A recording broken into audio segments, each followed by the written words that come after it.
everyone, welcome to Main Pod Girl. This is a podcast made by popheads for popheads. Every episode, y'all can check in with us while we discuss your burning questions, as well as what's happening in pop music. Throughout this series, we'll be chiming in on our favorite recent discussion threads and diving into the latest pop emergencies. Sup, folks? I am an alt-pop R&B artist, songwriter, and the real reason why Camilla and Sean broke up, Sola. I can confirm, yes, it's you. And I'm AJ Marks, a pop rock artist, songwriter, and just like Ariana and Beyonce, I was also supposed to be on the Silk Sonic album, but we had some creative differences, so their loss. Our guest today is one of the faces of hyperpop, with weird and wonderful songs and even weirder and more wonderful music videos to back them up. You can't be anywhere on Popheads without hearing about them. They've collaborated with everyone from Alice Glass of Crystal Castles to Sega Bodega. They're here, they're queer, and they pretty much are internet culture. It's Dorian Electra. Hey, how are y'all doing? Thank you so much for having me on the podcast. Of course. Thank you so much for joining us. We're so pumped to have you. So we mentioned hyperpop, but for anyone who's unfamiliar with hyperpop, how would you describe it? It's funny because that term, you really only came into use, I guess, like mid to late 2019, 2020. And at first I was just like, oh, I see that Spotify made a playlist that includes everyone I know, like most of my friends' music. And, you know, I guess originally the way that I think people would have described that is maybe people that were influenced by PC music is like another version of that, you know? I think now it's expanded to something that is definitely beyond that and encapsulates all of these different communities and almost like generations of hyperpop, if you want to call it, you know, especially in 2020, seeing the explosion of so much new music from so many, especially young artists online through SoundCloud and stuff like that.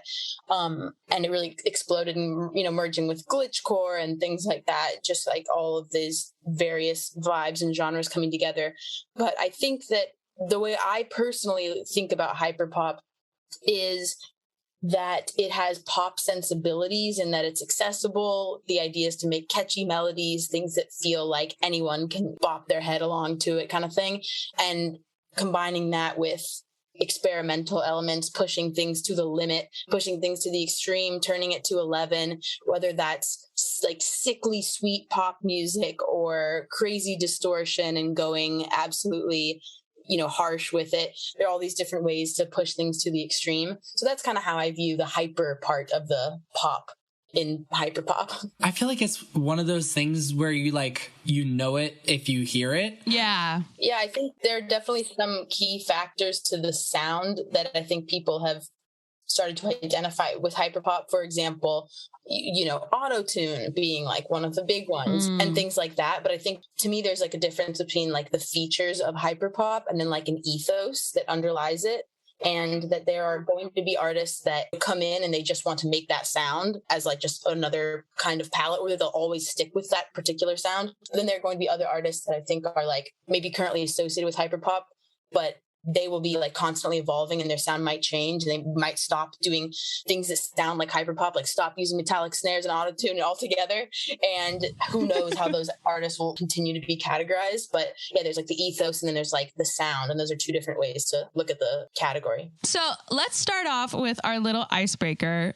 What kind of music has everyone been listening to? AJ, why don't you kick us off? So I have been listening to Caitlin Tarver's album Subject to Change, which came out a couple weeks ago, but I got to listen to the record and talk with her a couple months ago. She's so incredible and her music is really, really chill pop. I have been listening to that a lot since it came out officially. And I love the album artwork. Yeah, that's what drew me in. I had no idea who she was, or I did, I guess, from Big Time Rush, and I didn't even realize that was her.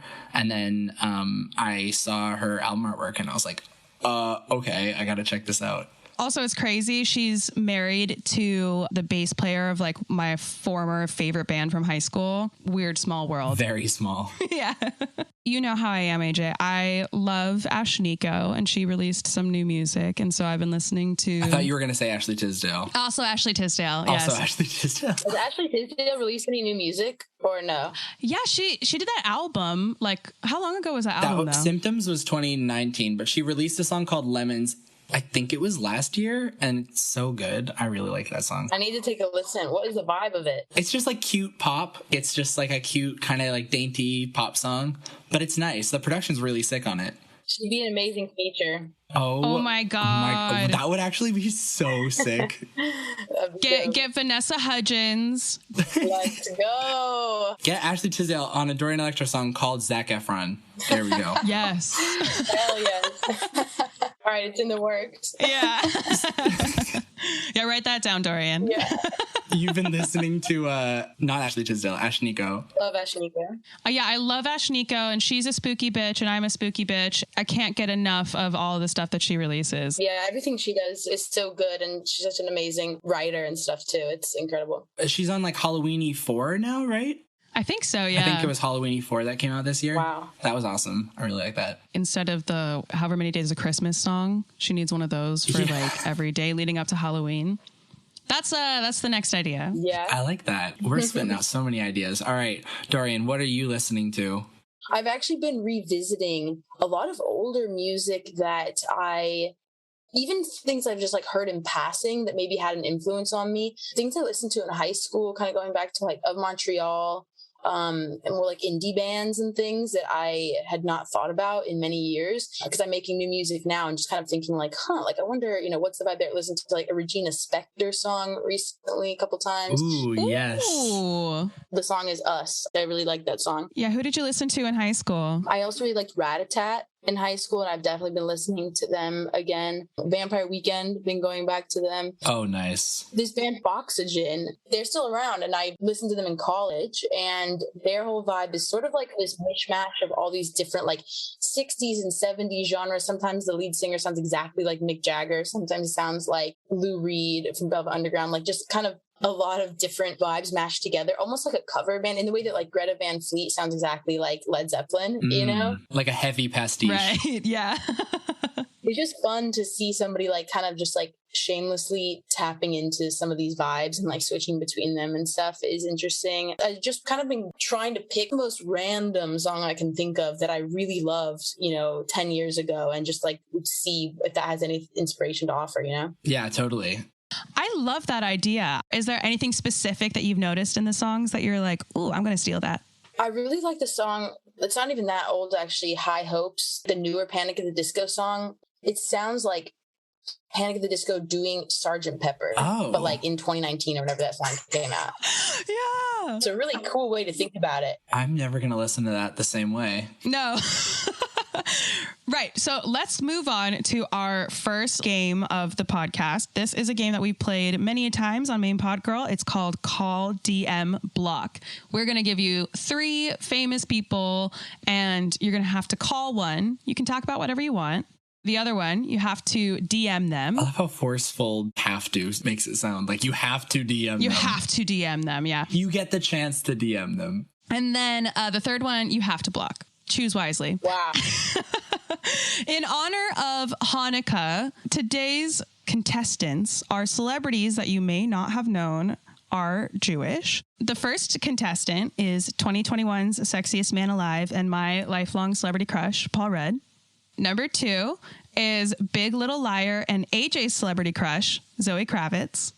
Number 3 is Radcon Heartthrob, the wapophobic Ben Shapiro. Okay. So you have to call one, DM one, and block one. Paul Rudd, Zoe Kravitz, Ben Shapiro. Let's go, Dorian.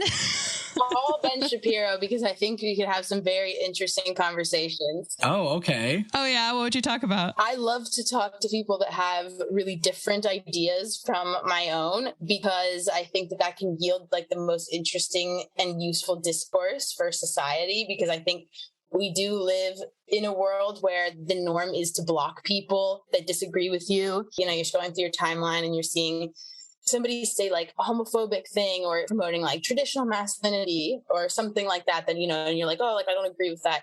To me, I feel like it's much more fruitful if you could actually engage with people. Now, doing it on Twitter usually does not yield anything useful in my experience. If I could actually call him and actually talk to him, and maybe we could find some kind of common ground on something, even something small, even if it was like a favorite food or something. Yeah. And then from there, hopefully build some kind of mutual understanding that, could lead to, say, somebody's mind being opened. So that's my philosophy. So that's who I would call. I wouldn't block anybody really, because I really don't do that. And I really, unless somebody's like harassing me, and even then I try not to do that because it usually will give that person attention. Yeah. I will just ignore. Paul Rudd, my favorite thing of his is Celery Man from Tim and Eric. Have you ever seen that? I have seen this. This is amazing. It's so good. Yes. It's like one of the best sketches that I've ever seen in my life. But just Google Celery Man Paul Rudd. So I would definitely DM him and be like, I love that. And then Lenny Kravitz also, why not shoot a DM to and be like, you're cool, what's up, Yeah. Right. Okay. Dorian is a pacifist. A blockless round. Yes. And I actually totally agree with that philosophy. Change comes from small interactions, small conversations, small like steps that you can take on an individual personal level. Yeah. I feel like it's underrated nowadays, or I think that people are really scared about being penalized or whatever for associating with people that have very different ideas than their own.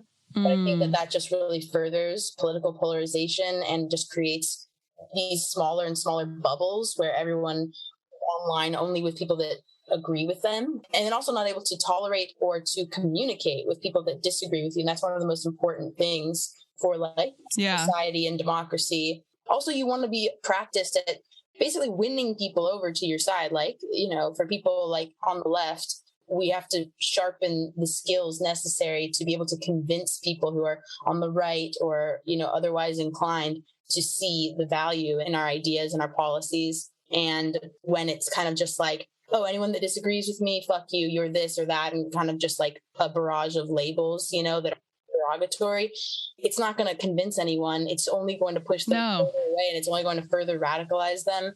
And what is gained by that, other than someone being like, I feel good about myself today because I called somebody an asshole on the internet. It's like, did you do anything good for society? Yeah. I would argue probably not. Oh my God. Yes, absolutely. 100%. Like, as soon as you approach a situation from a less than empathetic standpoint, if there's no empathy in what you're saying, then there's kind of no reason to have the conversation, because they're not going to connect with anything that you're saying at all, and they're just going to turn off. So 100%. So let's get into our real pod girl shit. Woo. I love the artwork for the My Agenda Deluxe. Yeah, 100%. So we're playing the My Agenda Deluxe video game on our Xbox 360. Who's the protagonist? What's the goal? And who's the final boss? It really can be up to the player. You can choose your character. You have an amazing assortment of people to choose from, like Pussy Riot, Rebecca Black, Lil Texas, yes, Dash. You can have your pick, and Lil Mariko also. That's a very fun one. But I think that what I kind of like about the idea of the album is that the protagonist and the villain are not necessarily clear. Sometimes I take on the role of what might be the villain, or sometimes it's the protagonist / villain, or the anti-hero, or whatever you want to call it. To me, those kind of stories are nuanced, are like the most interesting. And a lot of the songs on the album, like we were kind of talking about earlier, they are trying to empathize and understand, as in just an exploration, like a perspective of somebody who, say, is, that somebody might label as like toxic masculinity or something, and kind of just like labeling something as that without really probing deeper into like what that even means, or what does masculinity even mean, and why Yep. People talk about like a crisis in masculinity, or people feeling emasculated and demasculinized, and the traditional gender roles slipping away, or the man not being able to provide for his family because of all the no more factory jobs like there was in the old days, and all those have been shipped overseas. There's all these complex things that can be tied into understanding like the emotional side of a character that I think makes him so much more interesting than even just like protagonist or villain or hero. So I think that is how I would want someone to approach the video game, that it would not always be clear, but that it would be something you discover as you are playing and on your quest. So you could realize that you're your own final boss. Exactly. And conversation is your KO move. Hey. Yeah. Or therapy, or whatever it ends up being. Oh my God. Drop the mic, AJ. What are you doing? So you use a lot of internet-based, meme-based sort of imagery in your music, both like sonically and visually, which I seriously adore, and like using pop culture imagery, like ironically to convey deeper messages. How would you describe your use of irony in your work? I would say that it's very freeing to me to be able to play with irony, because I think you can actually get at a lot of really sincere messages almost more effectively than if I was being like, I'm just going to straight up write songs from my personal experience and just from the heart. Like, people kind of have this idea that that's what authenticity is like, think about what you did that day and the person you're in love with. And like, that is true for many, many people. But to me, that's one mode of like authenticity, and that you can really be authentic and sincere by using irony and characters and things to explore like different sides of yourself, for example, or to genuinely probe into understanding different perspectives that might be different than your own. And maybe you end up in that process finding some common ground.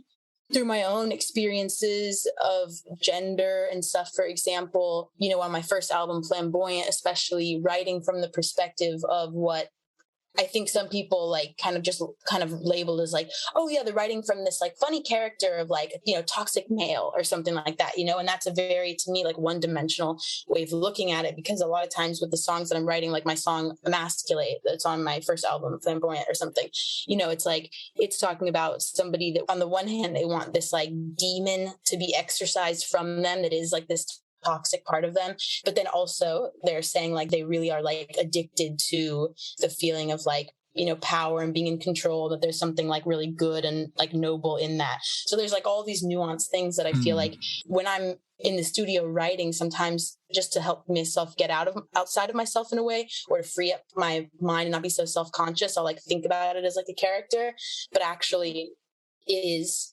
tapping into like a very sincere, very, very personal part of myself. That's like the thing with camp and stuff too, is that like people sometimes kind of view it as a one-dimensional, like, oh, it's a parody, it's just satire, but to me, real camp is something that actually goes so much deeper, and it actually like through having this whimsical self-awareness allows you to reach yourself and reach like a deeper, sincere truth in a more nuanced way. Yeah, I totally get what you mean in terms of like, there are ways to be sincere and have it really work, and you can pick up a guitar and have it be a good way to express yourself. Like, I love Joanne, for example. That album's great. Like, I love that kind of method of storytelling. But then what I don't love is like the snobbery of just seeing something that's like very campy or very extreme or very saturated and seeing that as one-dimensional or a single plane idea. I think that's sort of like a pretentious mindset to have, to kind of be like, there's only one way to be authentic. And I think there are a lot of different ways, and at the end of the day, we're all kind of expressing our ideas in our own methods of, if we're using pop culture references, or if we're using the specific words that we're using, or if we're using specific sounds that bring out certain feelings, It really goes deeper than just like even the concepts and like the characters and the story of a song, because it actually really goes into the sounds that you're choosing and the style of production. in terms of like, is it ironic? Is it sincere? And it's like, it can be both of those things or neither at the same time. Like I remember in the kind of the earlier days of PC music, circa 2014, 15 or something. And there were a lot of articles about, you know, is this sincere? Is this just ironic? Are they like, you know, doing these like high pitched voices and making music that sounds like pop music on ecstasy or whatever, you know, sped up and like really happy or whatever. Is this like a joke? Is this satire of like pop music or whatever? And those artists, you know, like Hannah Diamond being like, no, this is like very sincere. But I'm of the mindset of, you know, okay, there's like, yes, it's sincere. That's the one thing. But to me, I'm like, no, it's both. Like it can be absolutely both. Like I welcome all of the multiplicity of meaning and all the layers and things.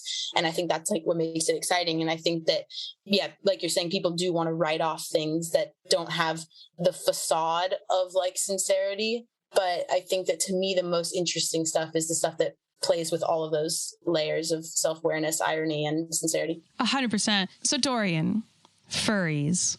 What made you choose to showcase this subculture on your latest video, My Agenda? Well, I really love furries. I really identify with the positive energy and the way that I've been welcomed, I feel like, by so many people in the furry community has been really cool. I definitely many years ago had a lot of misunderstandings about what the furry community was about. And that was definitely propagated by like mainstream pop culture. Like the first thing being when I was a kid, I watched this CSI episode that had furries and it was, yes, you know, I like CSI was one of my favorite shows when I was like 12 years old. And same. I need to rewatch it actually, but it's like, I think it's called Fur and Loathing is the name of the episode. I'm not saying to watch it. I mean, you can watch it if you want, but also a balance that I was watching something like The Fandom, which is a good documentary about the history of the furry fandom. That's free on YouTube and really talks about especially like the queer roots of the furry fandom.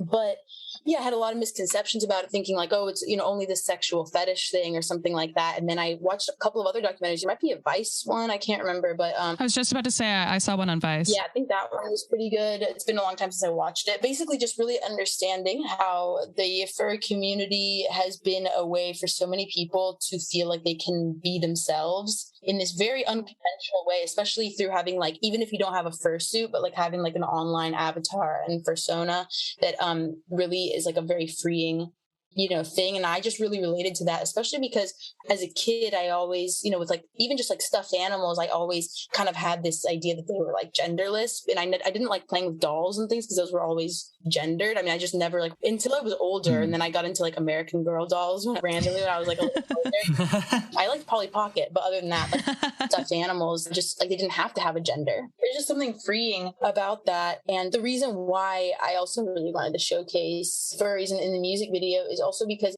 I see so much furry hate online from people that are supposedly open-minded and progressive and on the left and queer and, you know, accepting of all people, yet there's still so much furry hate. If there's something that people think is really cringe too, it's like, I want to push people's buttons. Absolutely. Like I can't help it. I honestly am like, I have a part of me that is like a troll in like a big way. And I really get a rise out of like really like making people squirm in that way. But I think it's productive and healthy because I feel like it makes people like challenge, like, well, what is it about this that makes you uncomfortable or, you know, whatever. And to me, there's something really punk about that too, because it's like a community that is really cool and supportive and open and awesome and deserves to be respected and understood and represented like in a positive light. And so I feel like for the My Agenda music video, I really wanted to take the most extreme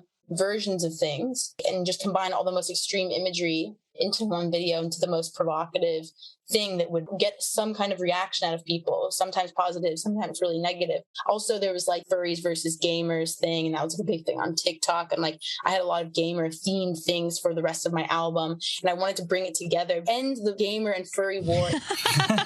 Oh my God, I love that. This, yes. So you have a lot of like extreme ideas, as you were saying, and just trying to push boundaries always. Like, how did you get people on board with your vision in the industry? the real tea on that is that I'm not in the industry at all.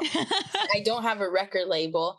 I don't have a manager. I have been very lucky to have the support of so many fans. That has been what has enabled me to do my career, you know, starting from just uploading my music by myself through DistroKid. And like when I booked my own first tour by myself by emailing venues. And then after that, then I found, you know, like I do have some people that work on my team now that are super amazing. Like both my booking agents really believed in me from the beginning. And, you know, when I really hadn't even put out much and done much, and I'm so grateful for their support and like got with me like after I'd booked that tour by myself, and then they were like, this is amazing, you were able to do this, do you want help doing this? I was like, please, because I wasn't able to focus on making music or art for like months because I was just literally sitting there with a spreadsheet typing in, okay, the capacity of this venue is this, and okay, we've confirmed with the venue on this. And like, but it's great to have those skills. Yeah. I always love it or laugh when people call me an industry plant because I'm like, LOL, oh funny. Yeah. Like, yeah, I saw that like on Twitter or whatever, and I was like, what the hell? Where would that come from? I think there is definitely a difference between acknowledging privilege and being an industry plant. Like that means like a specific thing, you know what I mean? Like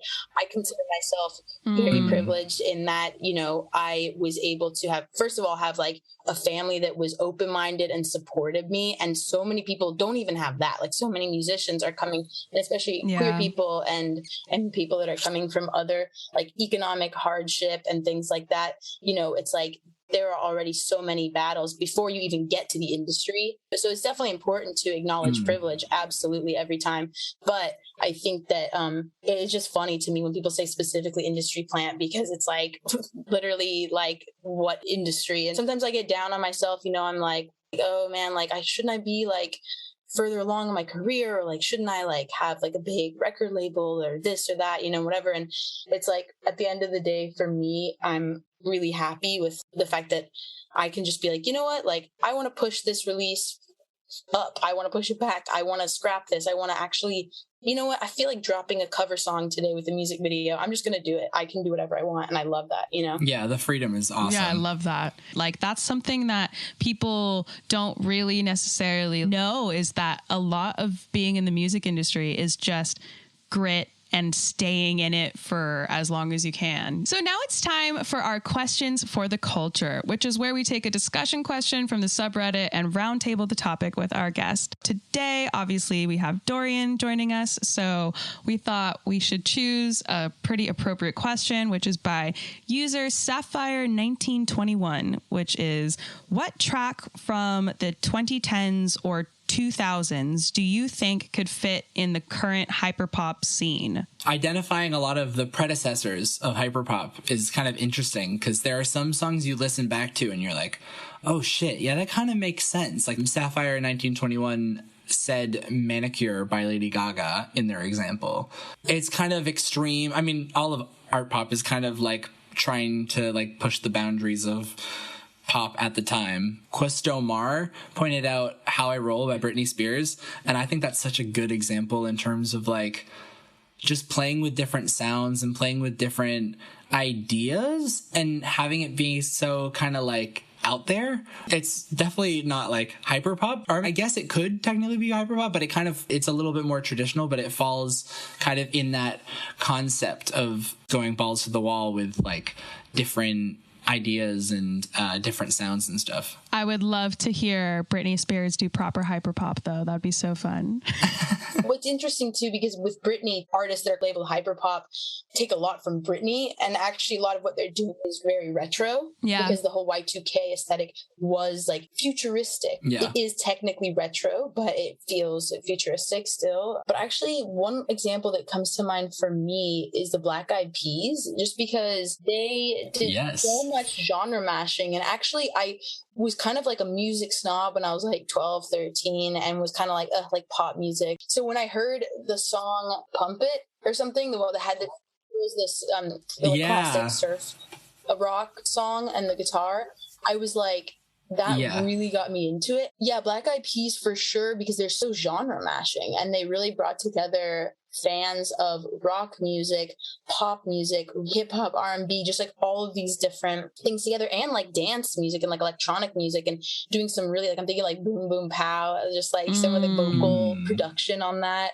is like genius. Even on the album with Boom Boom Pow, they had Now Generation, which is kind of like classic 80s rock on that, and then they had another song which is like funk, and then, you know, they have songs that are just, there are no vocals and it's just dance music, and it's like, you know, you came on the right podcast to talk about Black Eyed Peas. Can I just say that you have really, really opened a door here, because AJ is about the biggest Black Eyed Peas fan on the planet. And we talk about the Black Eyed Peas about every episode. It's one of those things where you hear it and it makes so much sense to you, especially if you have the nostalgia attached to it, that you don't even think about it. But when you actually like sit down and analyze some of their biggest songs, you're like, shit, like, they do everything. I feel like Black Eyed Peas really took it to the next level of just like really infiltrating every market. Pitchfork reviewed Kesha's Animal album, her debut, and I think they said something in there like that it was a predecessor of Hyperpop, or like kind of a step towards Hyperpop, like as a community. And I want to know what you think of that, because I kind of agree with them. Just like all the irony. Definitely with Kesha. And that was like a huge influence on me, and really didn't open up to pop music, like unironically, until college, like mid-college, because I was like in high school, I was like, oh yeah, like I like pop music, like ironically, like blah, blah, blah, which was so weird, like to think about. I remember the songs that like really influenced me in like 2011 or something. The big songs that influenced me as I was making music in college and stuff was Starships by Nicki Minaj. Beach Each. What's it called? Last Friday Night, or TGIF? Yeah, Last Friday Night, TGIF. Yes, and there's like another Missy Elliott remix version of that. Yes, yes, where it does the whole like... like, sorry, what was that, AJ? It's the yeah, like Missy Elliott does a verse, but there's like a whole talk box like solo. Yeah, it's wild. And then what else? The song American Girl by Bonnie Mckee. Yes! My favorite song of all time. Okay. So thank you for pointing that out. I've said that on the podcast before. It's canon. Oh my God. That makes me so happy, because years later I got to work with Bonnie Mckee on my album, Flamboyant. No way. And write with her. And she like came to my writing camp in Las Vegas and all this stuff. And she's just incredible. And it was just like, that was really one of the songs where I was just like, I love pop music. Like, this song is, the melodies and everything is just so good. It's so catchy. I saw that shit live. It was so good. Also, this is weird, because this song I'm not as crazy about now, but for some reason at the time I was really into it. Domino by Jessie J. Yes, I loved that song when it came out. The layering, it's the same like riff melody, like in the production, but it's just a new instrument doing it like every 4 bars, but it works so well. Yeah, I think 303 and Breathe Carolina and like Cobra Starship and like certain bands like that also kind of delved into stuff that is like you know, kind of hyperpop now. Definitely agree on that. Did you like them when you were younger? What's funny is, I mean, I only knew the songs that were on the radio, and I was like, oh, these are catchy, but I couldn't really see like the irony of, and like now, like I know them and I know they're like amazing people and they're like super sweet and all this stuff too. It's like I didn't really at the time, I wasn't like sophisticated enough to see like the multi layers of it, and like to know that they're these guys. They're like it's funny that they're making like pop music that is so like they like the Daisy Dukes, woo, you know, like shit like that. Yes. I was like, yeah, it's catchy, but you know, I was like, I don't know about this, you know, and then now being able to be like, yeah, no, it's very self-aware, and you know, but at the time, to be honest, like probably couldn't like recognize that. I think that the like ethos that you're talking about, the sort of like the self-awareness and the irony like deep in 303 is like, it is kind of difficult to get if you're just listening to it in passing, but if you like actually like engage with the album or whatever, you go, oh, they're like just kidding. Like, yeah, that's what I kept telling people about Kesha like 10 years ago. I was like, it's ironic, like TikTok is supposed to sound dumb. Yeah. Like that song is just so genius. That really is. Yeah, and that was a huge influence too, that song on me, of course. But that song's got to be one of the best songs ever. Yeah, or like Steven, where she goes like, I'll knit you a sweater. Like, Come on. How can you not know that she's kidding at that point?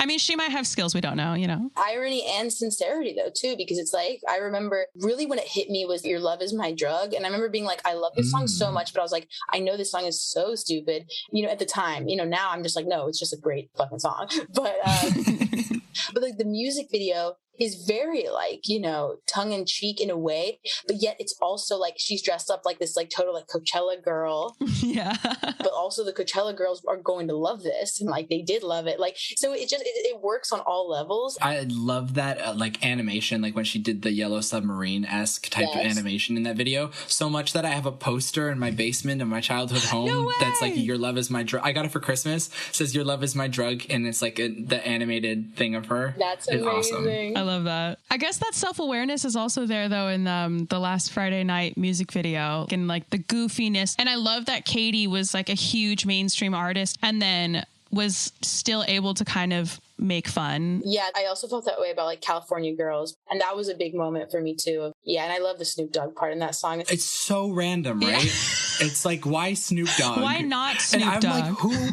who had the genius of like inviting Snoop Dogg onto that track? That's so great. Yes. So we've come to the last part of our show, our top 5. This is where we list a top 5 of a certain category. And so since the year is coming to a close, we thought we should do our top 5 songs of 2021. So my number 5 is Lady Jesus by Upsall. My number 4 is Damn Right by Audrey Nuna. Number 3, AJ, thank you for showing me this song. It's Edamame by, I never know how to say his name. It's like BBNO $, but I know it stands like, for something. It's like Baby No Money. Baby No Money. Thank you. Oh, okay. There we go. Yeah. Okay. Baby No Money and Rich Brian. That's a fucking banger. My number 2 is Liquor Store by Remy Wolf. Love a bit of Remy and love a bit of liquor.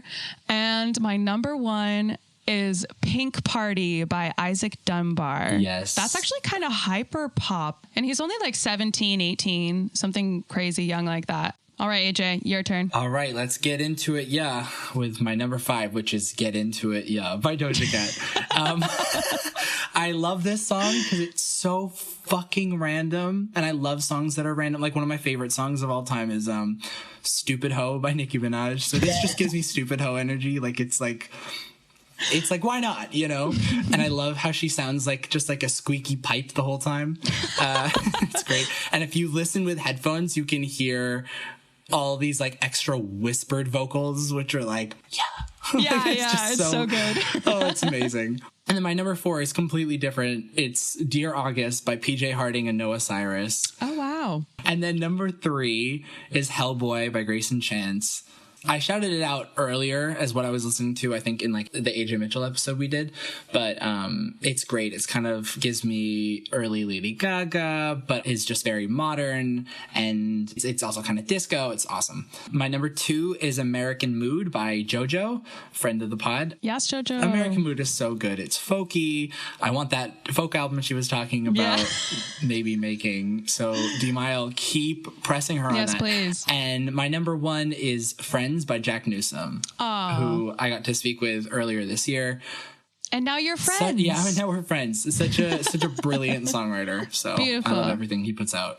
All right, Dorian, hit us with it. It's hard to pick, obviously, but some songs that I really love that have come out this year. 100 Boyfriends by Alice Long Yu Gao. I just love that song. Yes. It is so fun. It's just like, it just makes you want to party. I love Alice and like the production, and I just love how bold her like statements are on things. They're just like, they're so sometimes like ridiculous, and like you believe it so sincerely and you really feel it, you know? And pretty much everything that Erin Cartier has put out this year is just incredible. The song Fast Lane is so good, produced by Umru and Young Skirt. It's just like really aggressive and abrasive and just incredible. But like all of his music just makes me want to jump around, and he'll just take like one hook and it's just like repeating that the whole time, you know, and it's like total headbanging music. It's so good. I thought you were going to say Aaron Carter and I got excited for a second. Oh yeah. Then Illegal by Fantasy Love. And these are actually all those songs so far that I'm listing. When I curated the Hyperpop playlist a week or 2 ago, that I like added all of those like kind of at the top of the playlist because they were my faves. but Illegal is an amazing song by Fantasy Love. It was so good that like when I first heard them do it on like a Zoom party for the first time, I was like assuming that it was like a cover song, or like I was assuming it was like, I was just like, because it felt, you know, when like a pop song is so good that it feels like something that you would know already because it's just that catchy and it just like gets in your brain. Mm-hmm. Exactly. It has almost like Le Tigre type energy, or like a little bit of like retro, like that kind of vibe to it as well. And it's just such a well-written song and it's so good. And I really recommend everybody go check it out. And then Happy Birthday by Mood Killer is like gotta be absolutely the top of my list for songs from 2021. It's like the new Happy Birthday song. Like the old ones sound dead. It's just like one of the weirdest, most interesting production choices on a song that I've ever heard. It has like kissing sound effect and these like weird horns and like all this stuff that is just like, it was so refreshing too, because I think I do get tired of hearing a lot of the same production choices and styles made on like a lot of artists that are in like the scene or whatever. So it was just like totally different and really cool to hear. And then also they just released like an EP. It was like Happy Birthday, like Sophia, Happy Birthday, like the top 100 names. No, I love that. So, like look for your friends. That's so clever. That's so clever. Yeah, it's so good. And then they had another cool thing where they had like 100 like fan names where like it was a website you could like go and submit. So the first like 100 fans to submit, they got a song with their name made. Sick. Oh wow. Yeah, oh that is so. it's so cool. They're doing love really that. cool stuff, and everybody should really know about them because they're like the next like it's so sick. Yeah, sorry Beatles, you tried, but there's a new Happy Birthday song. Try a little harder next time, okay, Beatles? Yeah, honestly. You have to watch the Happy Birthday music video, and I'm also make a cameo in that as well, and I helped film it. Hell yeah. Ooh. Then the last one is basically, this is kind of a cop-out, but like the whole Chromatica remix album. Totally I just valid. have to say, like everybody's songs on it are just absolutely amazing, and I'm just like, I can't believe that it came out and happened. It's so good. Thank you so much, Dorian, for joining us. If people want to find out more about what you're doing, where should they go to find you? You can find me on Instagram at Dorian Electra, TikTok, Dorian Electra Official, Twitter, Dorian Electra, YouTube, you know, the whole shebang, baby. Dorian Electra, not a common name, so you don't have to fight anyone for it. And if you want to follow me, you can find me at AJ Marks Official on all my socials. And you can stream my new single, Don't Know Any Better. You know you want to. If you want to follow me, you can find me at I Am Sola Music on all socials. And check out my brand new song, Thin Line, that I wrote with a producer called Gautier. You can find it on all streaming platforms. Just type in Sola, S-O-L-A, Thin Line, and that's me. That's me. Thanks once again to Dorian for coming on. Definitely. Thank y'all so much for having me. This was so much fun. And thank you to Nick for the episode artwork. As always. And we out. Bye. Bye.